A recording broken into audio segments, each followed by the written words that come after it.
Hi mga guys, ito ang iyong lingkod na si Manila Girl uli.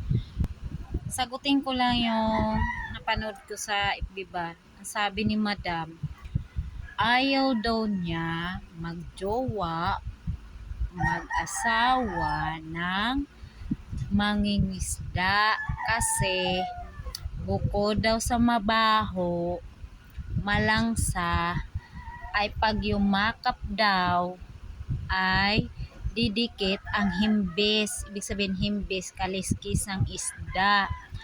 Ay, kaarte ba ni mo madam? Ay, ako, wala ko pili. Okay sa yung jowa, mag-contraction man, mangingisda, o mangunguma, ibig sabihin magsasaka. Basta importante, buutan, mabait, masipag, mapagmahal, lalo na kung mangingisda kasi kung walang mangingisda, wala tayo ulam. Sa Bisaya pa, wala tayo sudan. Dako ang tabang sa mangingisda. Masarap ko magmahal ang mangingisda, madam. Kasi hindi ka pa nga nang makakuha ng isda, nililingkisan ka na ng isda. Ay madam, huwag kang mamili.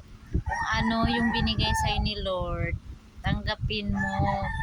Wala yan sa mangingisda, contraction, or kahit ano pa man. Basta importante, nagmamahalan kayo sa bawat isa, at may respeto, at hindi ka nagugutom.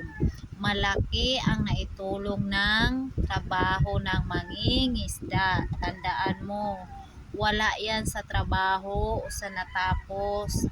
Kung mahal mo isang tao, tanggapin mo kung ano siya at sino siya. So, ganun lang madam ha. So, bye guys.